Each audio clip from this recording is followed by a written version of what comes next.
Rushyashya News.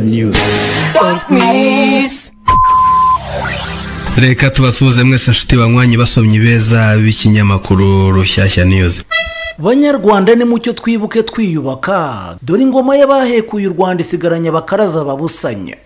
Kwibuka ubuzima bwazimye bene bwo bazize gusa uko bavutse ni umwanya wo gufatana mu mugongo nk'abanyarwanda, no gukomeza intwaza zavuye mu nzara z'ababisha no gushima ineza y'abatakaje ubuto bwabo batabara izo mponoki.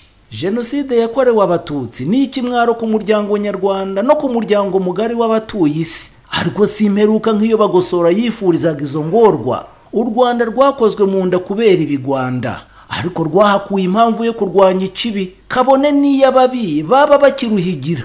Barikoze ubusa ariko dore baduhize bukware, none twe turabahiga ubutwari. Ishyari n'ipfunwe nibyo bibatera gupfobya no guhakana jenoside yakorewe abatutsi. Ibitutsi n'ubutindi byabagize imbata, twe biduha imbaraga zo kubarwanya. Kubatsinda si intego gusa kandi ahubwo ni ihame ridakuka, nta gukura mu rugerero. Imbaraga zabatsinze na mbere zarushijeho kujya mbere kuko zikubye inshuro nyinshi. Abatuvuyemo ntitubibagirwa, aho twashyinguye imibiri yanyu hameze indabo z'urwibutso, ziratoshye cyane, abato bazisaruraho urukundo. U Rwanda rwibarutse urubyiruko rugera ikirenge mu cyanyu. Nitubasanga mu ijabiro kwa Jambo, ni ukuri muzadushima ko twasigaye neza mu cyimbo. Abarokotse jenoside yakorewe abatutsi muri intwari, nimukomeze mutwaze rero, dore mufite ubuyobozi buzima bubatwaje intwaro yo gutsinda agahinda. Kwibuka twiyubaka niwo mugambi, nta kugamburuzwa n'imbogamizi kandi. Ndahari, urahari, arahari, ngo duharanire hazaza hazima.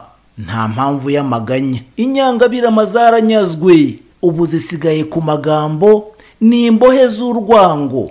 Ingoma yazo isigaranye abakaraza bake nabo babusanye. Abagize uruhare mu guhekura u Rwanda namwe mbabwire, kwicuza kwanyu nibyo bizabacungura, naho gucura indi migambi mibi bizabaheza mwicura burindi. Abinangira se muzangira n'amategeko, amaherezo muzabiryozwa kandi ni ikibazo cy'iminsi. Abanyamahanga badufata mu mugongo ngo twivane mu ngorane turabashima cyane. Inyiturano ni ukubaka u Rwanda rudasa n'urwasizwe na bagapanga. Abigize abahanga badutega iminsi n'abadushinga ibikwasi namwe. Ukuri kwacu kuzashyira gutsinde, amateshwa yanyu azashyirwaho iherezo. Kubaho si impano, niyo mpamvu twibohoye. Kwibuka abacu nyabyo ni uguterwa ishema n'aheza tugeze. Mu bufatanye buturanga duharanire no kuharenga, maze ingabo za Sekibi zikomeze zikorwe n'ikimwaro. Rushyashya yifatanyije n'abanyarwanda bose mu kwibuka jenoside yakorewe abatutsi. Twibuke twiyubaka. Burya koko ntawunanira umushuka, ananira umuhana. Rushyashya izakomeza kubahanura nubwo ngo umutima muhanano utuzura igituza. Ngiyi inkuru y'uyu munsi, amahoro n'amahirwe, impagarike n'ubugingo. Tubibutsa gukora subscribe, share ndetse na like. Ciao. Rushyashya News.